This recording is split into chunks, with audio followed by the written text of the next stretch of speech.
My first job was a garbage man. My whole life's been a transformation. I mean, pivot after pivot after pivot. Some of us have jobs, some of us have careers, and some of us get to live our calling. And probably wasn't until my mid to late 40s that I figure out what my calling could be. It's not who you are. That's what you do for a living. Great leaders all have these traits in common, and great companies have all these traits in common.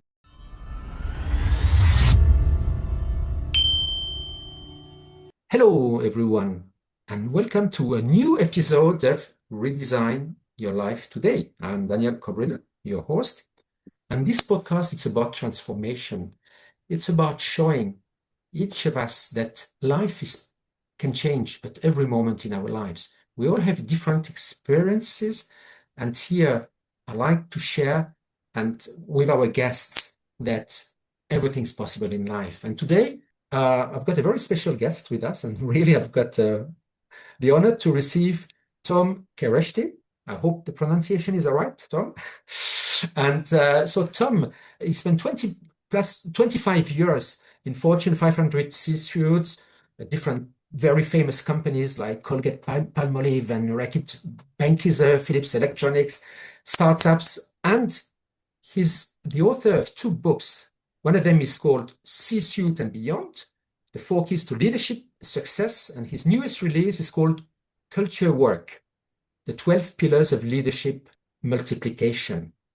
So welcome to the show, Tom. Really a pleasure to have you. And I would like you to complete this very brief introduction.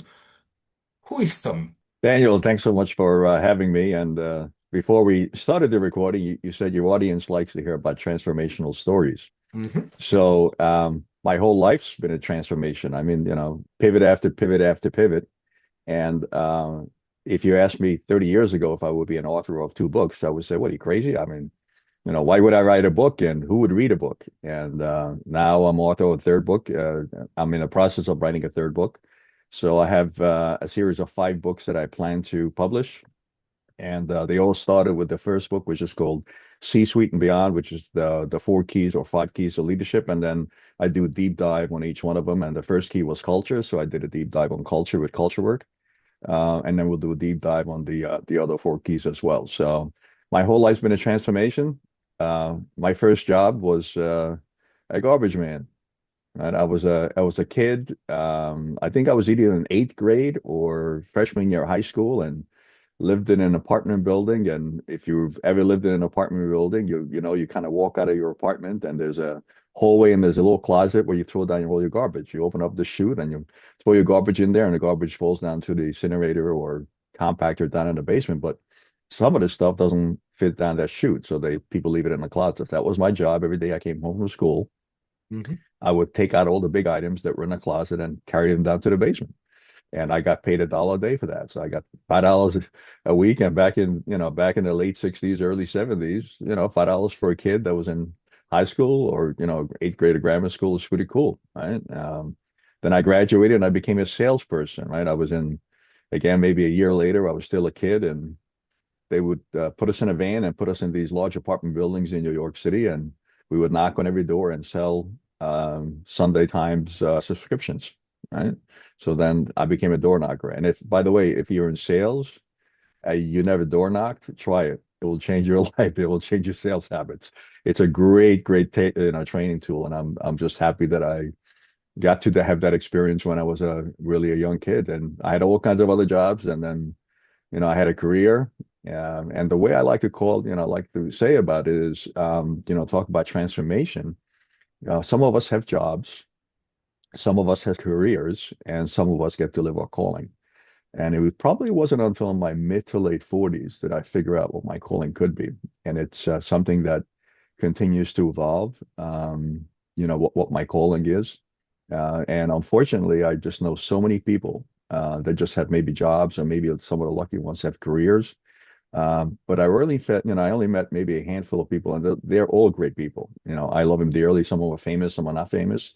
But if you get to, live your calling, you're in a pretty good spot.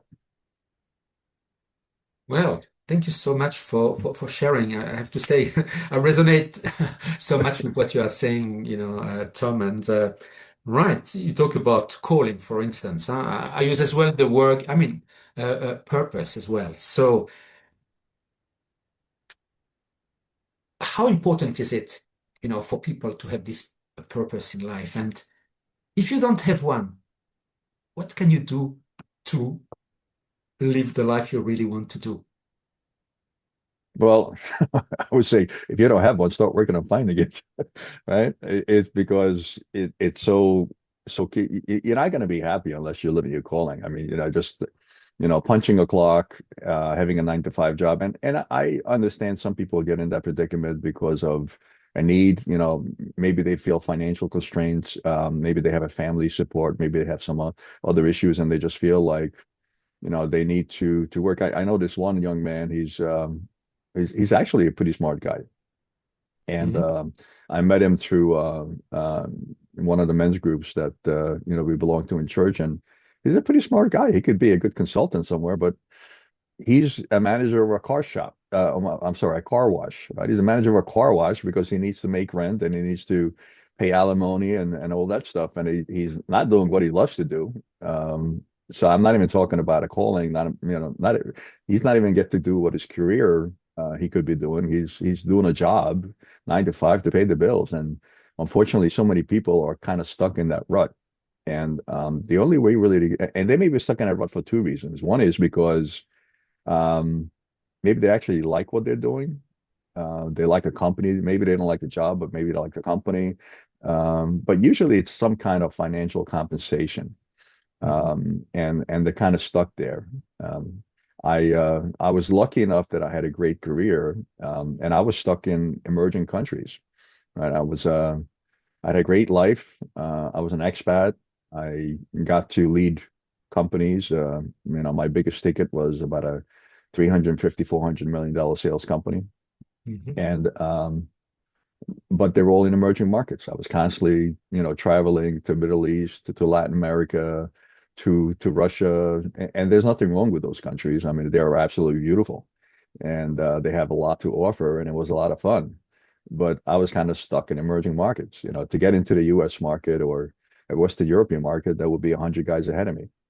But because of my skill sets in Eastern Europe and in Latin America and other emerging markets, I was always in the top 10 for somebody that wanted to hire somebody that was, what I called a turnaround specialist, startup specialist.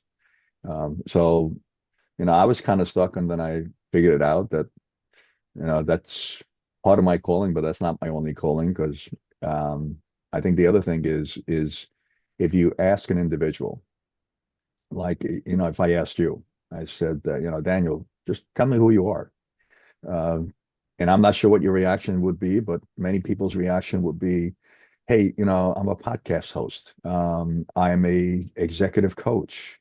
Um, we have a tendency to kind of fall back on what we do for a living. That's not who you are. That's what you do for a living. And a lot of people default to you ask them who they are, they identify with their work. And I did that for about 25, 30 years where my work identified me. And, that was a big mistake. So I learned from it. Well, thank you so much for sharing. And again, you see what you say, Tom, resonates with me because I was in the same state. I mean, I've lived in different countries and yeah, I put a label on myself. And afterwards, I mean, now I'm a coach. You see, I'm a mental fitness coach. I help people to understand what's blocking them from living the best life they can. It's about the saboteurs. Some people are perfectionists, some people are controllers, some people are people pleasers. But all that, it's not, if I'm saying I'm a people pleaser, no, I'm not. I was not born like that. But these are habits, these are programs which we get from a very early age. And this comes mostly from the first 7 years of our lives. And I didn't realize that before, but afterwards. And you mentioned something as well.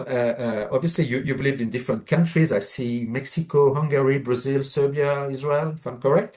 And how important is it to really immerse yourself in the culture of these countries and really understanding them in order to be able to deal with very different people? Well, culture is different in every country. You take something, but here's commonality, I think, in the universe. And if you do want to pick up my book, Culture Work, you'll read this in the very beginning of the book. Um, there are three things that are common all over the world. I don't care what country you're in. Hmm. I don't care what nationality you are. I don't care what race you are. I don't care what sex you are. These are three common things that are universal to the world, to our cultures. One is food, one is dance, and Hmm. one is alcohol, right? Okay. Um, Food, I mean, you travel all over the world and you have different foods. You have different types of food in Brazil, in the Middle East, and unfortunately in the UK the food is okay. You guys have great Indian food, but English food by the side is just so. So I kind of say the further you go up in Europe, in north, further north you go up in Europe, the less appetizing food is. The closer you get to Mediterranean, the better food is. But food is universal, and food is not for nourishment. Food is for basically establishing and having fun with other people, right? Hmm. So it's not about, I mean, if you look at company dinners, some company dinners are boring as hell, right? Because it's about the food in a plush, beautiful restaurant, and some company dinners or business dinners or family, they're fun. They're fun because people bond over food. It's just a natural thing that humans do. So food is one of those things that is universal all over the world. We form relationships. We form bonds with other people over food. Hmm. Same thing with dance. Right? I mean, yeah, some people kind of dance for themselves, but we celebrate through dance. Right? It's a form of expression. It's not so much about the dance; it's about who you dance with. Right? Where Hmm. you dancing? Right? Again, you're forming those relationships with other human beings, and alcohol, I just call it a social lubricant. We just, as humankind, we figured out that if it rots, somebody can make alcohol out of it. And it's not about getting drunk and being out of control. And unfortunately, some people do that, but it's really about loosening up.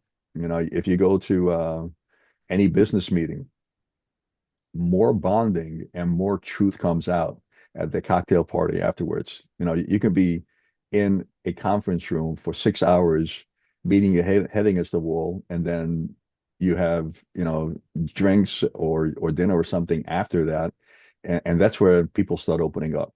That's where people share their inner feelings, um, and share their fun stories that they never would share inside of a conference room because it's a different setting. So those things. I'm not sure how to go to this topic because I lost my train of thought, but simply put, like those three things for cultures, food, drink, and dance, those are universal, I would say, tools inside of any culture.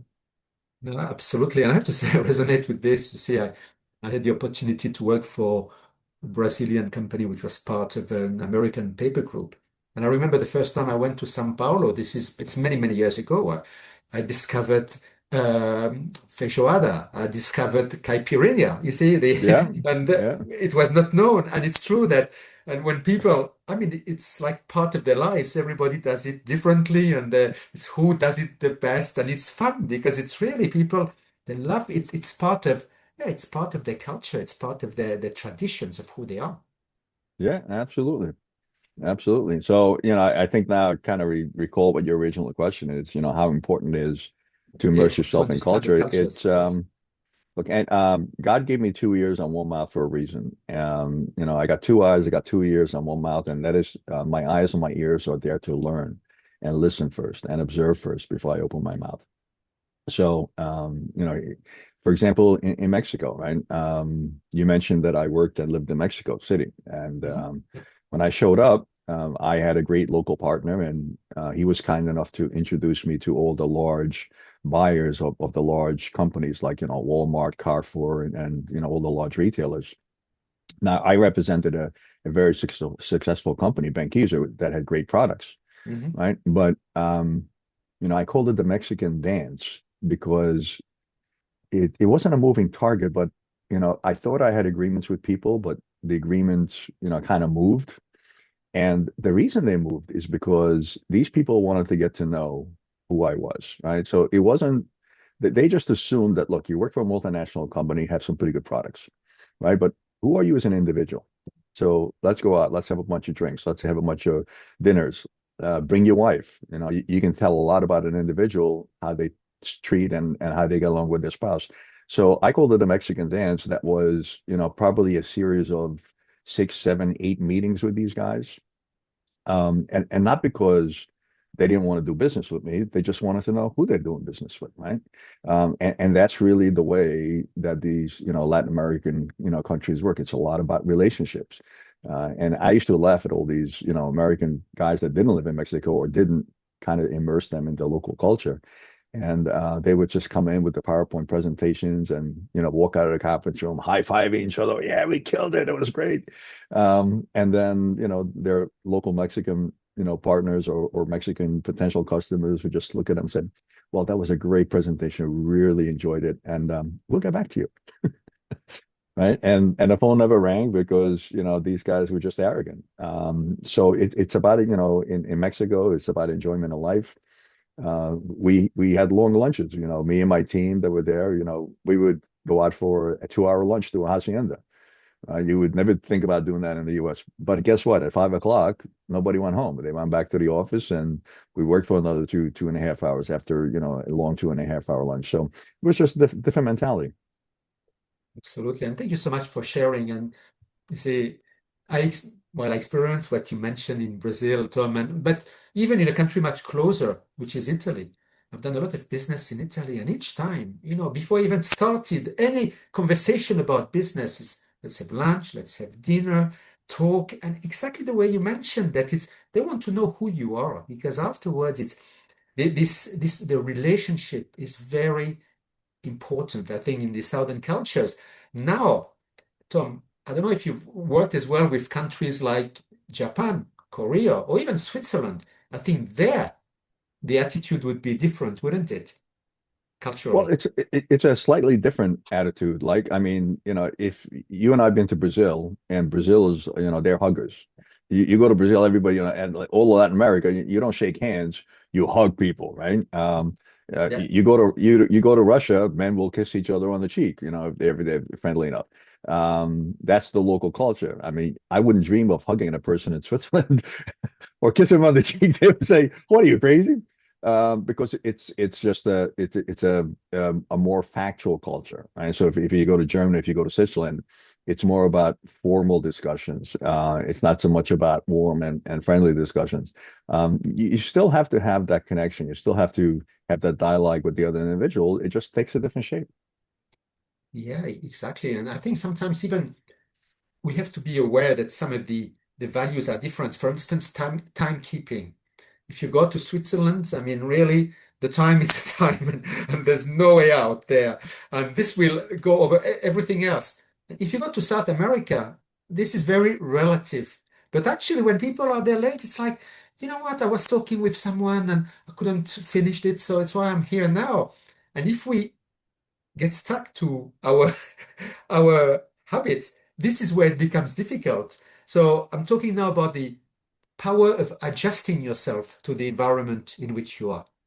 And I'm sure you must have a Yeah. lot of examples about this, Tom. So another Mexican story, the same, same local partner, Paco, he said to me, he says, Tom, I want you and Kat to come to my house. I send you an invitation. He said, I'm going to get a couple of the people from the trade together to introduce you and to welcome you. And the invitation said 2 o'clock in the afternoon on a Saturday. So Kathy and I promptly show up at like 2 o'clock in the afternoon on Saturday. And Paco, wonderful man, he literally has this, he's working on this paella dish that's probably about a meter in diameter or 3 feet in diameter and probably about 10 to 12 inches, a foot in depth. I mean, it's just this huge paella and he's, hand making it. He's got saffron, yellow saffron up to his elbow and Kathy and I are only people there. And it's 2 o'clock. And he's got three tents set up in his backyard that could seat about 300 people. And so we're like, okay, there's obviously talking about a lot of people. He's making this huge pie. He's got about seating for about 300. And Kathy and I are here about 2 o'clock. And I guess about 3:34, people started rolling in. So we learned that punctuality in Mexico it's a time frame. It's a time window. Not look, there's actually a very good reason for that. It's because in Mexico City, if you have a 2 o'clock invitation, you may be there at 2 or you may be there at 4, depending on traffic. Right? It's just very difficult to commute in Mexico City. So There's probably a good reason for that, but it's a window. You can start showing up earlier too, but most people start showing up at 3:34. If you did that in Switzerland, they would like 5 minutes. He's not here. We're out. It's, the man is not reliable. He's not punctual. He can't show up at 2 o'clock in the afternoon. So we don't want to do business with him. Mhm. So it's just a very different type of. Now also, the guests showed up at 4 o'clock in Mexico. By the time we started leaving, it was about midnight, right? And the local people said, we like you, Tom, because most gringos, they kind of come and they say a few words. They stay for, a half hour, 45 minutes, an hour, and they take off. They said, you've been here for 6 hours, talking to us, drinking with us, eating with us. And I said, well, why would I want to leave? You guys are great people. We had a great time. I mean, I'm enjoying life. Why would I want to leave? Right now in Switzerland, I don't think you're going to have a reception for 6 hours. Right. So you got to be there at 2 o'clock and it's probably over by 3 o'clock. Right. I mean, it's just a different culture, different mentality. Exactly. I mean, thank you so much for sharing. And you mentioned something. I'd like to go back to this. For instance, a contract, right? Business contract. In your experience, what have you seen differences between what Mexican would or what it would entail, or Brazilians or other countries, and the differences between this? Well, I think the way you get to the contract is different. I think the contract is my earbuds fell out here. Sorry about that. I think contracts are essential in business. Now, the way you get to signing that contract in the different countries may be slightly different, but I wouldn't recommend to anybody on your podcast to do a handshake deal in today's day and age. I mean, we our grandfathers and their grandfathers maybe had handshake deals, but handshake deals just don't exist in today's society anywhere in the world. Mhm. So definitely have an ironclad contract. Now, again, I think your question is, how do you get to the contract? It's going to be very different in the different countries, right? But definitely get to a contract. Yeah, and actually it was, yeah, getting to a contract is one thing, but afterwards, it's implementation of the contract. And I tell you why my question is, because for me, if you speak to a Dutch person, the contract is a contract, and this is this, or German as well. Now, if you speak to Italians, okay, you sign a contract, but afterwards, like, they look at it differently. It's like it's a framework, but is it binding for them? Not always. This is what I was getting at. Is like, or in America, in the US, what I've seen is you have a contract. Lawyers spend a lot of time and money, or you spend a lot of time and money on your lawyers. You get it signed, but afterwards, in terms of the implementation, sometimes I've seen that things, were much different afterwards. So what's your experience in that? Well, look, my experience in that is still I'm going to be consistent that a contract is a contract no matter where you are in the world. Yeah. Now, having said that, I do think that when you get a lot of lawyers involved and you get a lot of language involved, it helps clarify things. But if you start off with I would say, maybe a one-sided approach instead of an equal approach. If you start off with a me first instead of an us, if you Hmm. start off not trusting the other side, you're going to devise through the lawyers a lot of legal language inside of a contract. If you start off trusting the other side. And we did this with the Strauss family.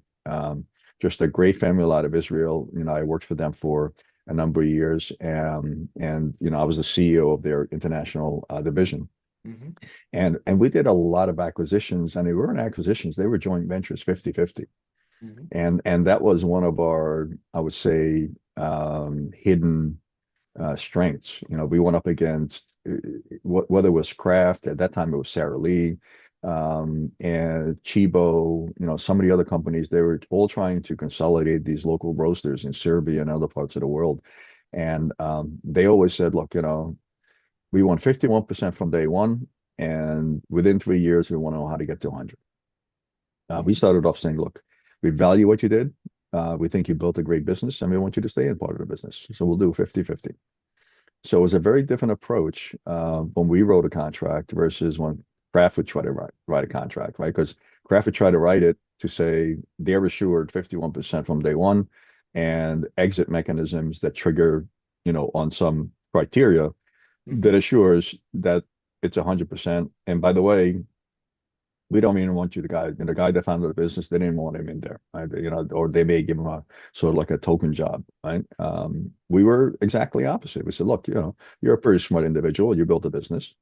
That's why you want to buy it. So you have a lot to bring to the table. Let's partner up, and we'll pay you 50% now, and you'll help us grow the business, and you'll actually sell the other 50 or other part of the 50 at a much higher multiple when you exit, whenever you want to exit. And if you don't want to exit, you want to hand it to your kids, it's okay, right? But without failure, without the legal language, without the lawyers. Every one of those guys sold within 5 years the remaining 50% because we had a different approach. We had a trust approach. So absolutely, I still stand by the statement. You need to have ironclad contracts, but your intentions of how you go into that contract is different, and that makes the difference. Thank you so much. Absolutely, exactly the trust and yeah, the human side of that, and some people forget that. So it's so important. And when we talk about your book, the first one, I think, which is C-Suite and Beyond, the four keys to leadership success. Can you tell us a little bit about these four keys, Tom? Well, Uh, I could, but I'd rather just have you buy the book. right? Or let's say perhaps just like okay, a brief just outline if it's all right. So that Sure, I'll give you a quick outline. But by the way, since we're talking about it, if you just go to my website and it's just my last name.com, so it's KERESZTI.com, Mhm. you'll find a section in there for books. And when you Okay. go to that book section for both books, there is an executive summary download that's free. So you can just go to my website, go to the book section, and pick either book you want. And there's just press the button for a free download of the executive summary. That will answer all these questions. So that's a free gift to all you listeners. I would hope that you buy the book. I would actually hope, even if you just get the executive summary, just spread the word and let people know that it's a good book. Maybe even go to Amazon and leave a review.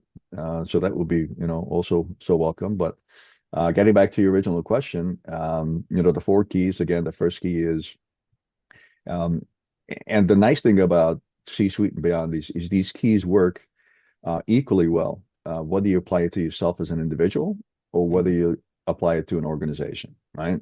Because I think they are common. If you look at successful people, if you look at the John Maxwell's of the world, if you look at the Phil Knights of the world, if you look at any if Steve Jobs no longer, unfortunately, is no longer with us. I'm not gonna use Bill Gates because he's apparently got himself into a lot of trouble lately with the Epstein files. But great leaders all have these traits in common, and great companies have all these traits in common. So that's why I think they worked for me. And since they worked for me, I kind of looked around and said, okay, am I unique? And again, that's how C-Suite and Beyond was born. I kind Mhm. of looked at my life and said, well, where was I screwing up and things weren't working too well? And where was I, on fire on a freaking, rocket ship? And, my career was going great. My life was going great. And what were the differences? And that's how I identified these keys to leadership success. When I was failing, they were not all there. And Mhm. if I was succeeding, they were all there. And then I looked around and said, okay, well, is it me or other people share these same? And I said, well, I think I'm onto something because these things there share other people who are successful share it as well. Companies that are successful share it as well. So that's how I came up with the four keys. But you still want to know what those four keys are? No, it's all right. I think I can see that. Of course, thanks a lot for sharing that. Obviously, when people access your website, which is your first name and your last name.com, they will be able to No, no, see. no, no first name, just the Oh, last not first. Oh, name.com. sorry. Just the last name. Just the last names. You see, it's good that Yeah, it's such a unique name. If you go to LinkedIn or just a Google search, my last name, you find me and my daughters. That's it. well, It's a very unique name. it's wonderful, and people will get a lot by reading these executive summaries. And so thanks for that. And Tom, if you were to leave our audience with, and I said business owners, entrepreneurs, with three tips about, how to embrace culture or, be the best leaders they can, what would it be? Just, if people listen to you and they said, "Oh, I'd like to have a successful career as well," what comes to mind in terms of what people don't know and should know? Well, um, for those of the individuals that have heard me speak on other podcasts or heard me speak other places, this will not be a surprise. It's a fairly consistent message that I deliver on many podcasts I'm on. And we started talking about calling. Mhm. And you asked for three things. So I'm going to give you three questions to identify your calling.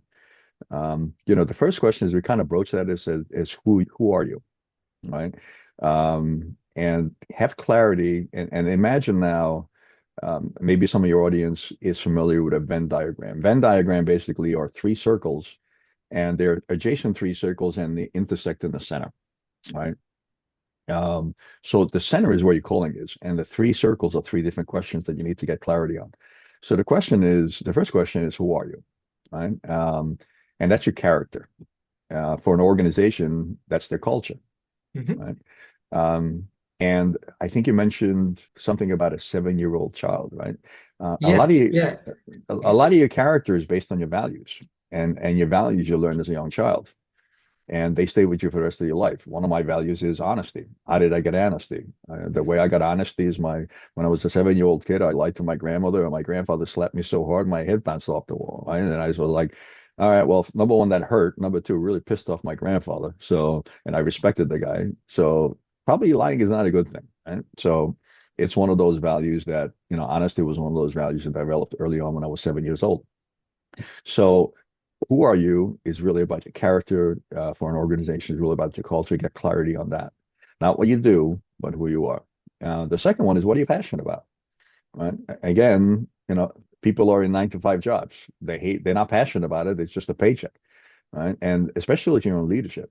If you're in leadership and you're not passionate about something, if I'm on your show and I'm not passionately talking about this topic, you're listening and you'll say like, well, why the hell should why should we listen to Tom? Like he's dull, mundane. He's not passionate about what he's talking about. So we're not going to buy in. Right? So you want to be a good leader. You want people to buy into you. Be passionate about whatever your cause is. I don't know what your cause is, but be passionate about it. Or, life is too short. Just don't do it. Um, and then the third one is, I think, equally critical, is what are you good at? Right? Nobody likes to follow incompetence. So if you're in a leadership role, you better be good at what you're doing. Um, so there's all kinds of great tools out there. One of the things that I use is DISC assessment, and DISC gives you and I'm sure you're familiar with it, gives you a profile of how you view the world, how you make decisions, how you communicate with others, right? You have to be good at whatever you're doing. And again, if you're in a leadership role, you don't need to be good at being a good accountant. You don't need to be good at being a good engineer. You have to be good at people and leading people, right? So that is my words of gray hair wisdom to your listeners. Get clarity on those three questions: who you are, what your passion is, and what you're good at. And when you get clarity on that, where those three circles intersect, that's your calling, and that's where you should live your life. What a wonderful way, to end this conversation. And to thank you so much, because I'm sure you inspired a lot of people. And I encourage everyone here listening to reach out to Tom, and as well, of course, to read his books. And please share this podcast to your friends, families, professional connections, because really people can get a lot of wisdom. So thank you so much. Thank you, Tom, again for your time. And it was really wonderful to have you here. And thank you for sharing these stories as well, which obviously make a big difference. Thank you for all our viewers.